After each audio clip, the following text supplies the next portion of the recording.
As the police reform debate takes center stage at the state and national level, one sticking point keeps coming up. It's qualified immunity, which is a way to protect officers from lawsuits. What is qualified immunity and why do some people want it removed?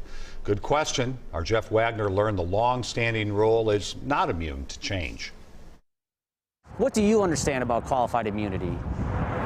Essentially that, there's a shield within the law. It's only the agency itself that can be sued rather than the individual. Law students grasp the concept. It's a legal doctrine that was created by the United States Supreme Court. Associate Professor of Law Maria Ponomarenko breaks it down. That even if an officer violates your constitutional rights, they're not going to be personally held liable. The officer won't have to pay if what the officer did they reasonably thought was okay. It's not that a police officer can't be sued. It's just extremely difficult. A person who feels an officer violated their rights, such as police brutality, must find an identical case to prove what the officer did to them was wrong.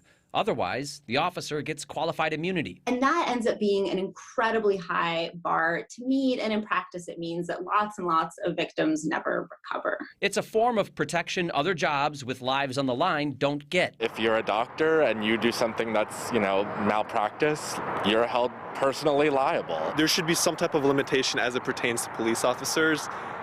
Because there needs to be some type of individual accountability. Why are there some entities that want to keep qualified immunity?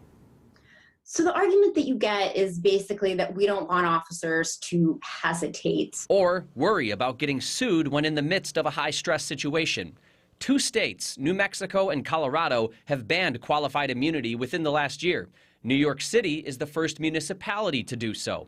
A bill at the Minnesota Capitol aims to do the same. Some politicians, however, have suggested reforming it. Which is an officer can still get qualified immunity if they, were reasonably told by a court or by a statute that what they're doing is fine. Jeff Wagner. And otherwise, the officer or the agency that employs them would have to pay. WCCO 4 News.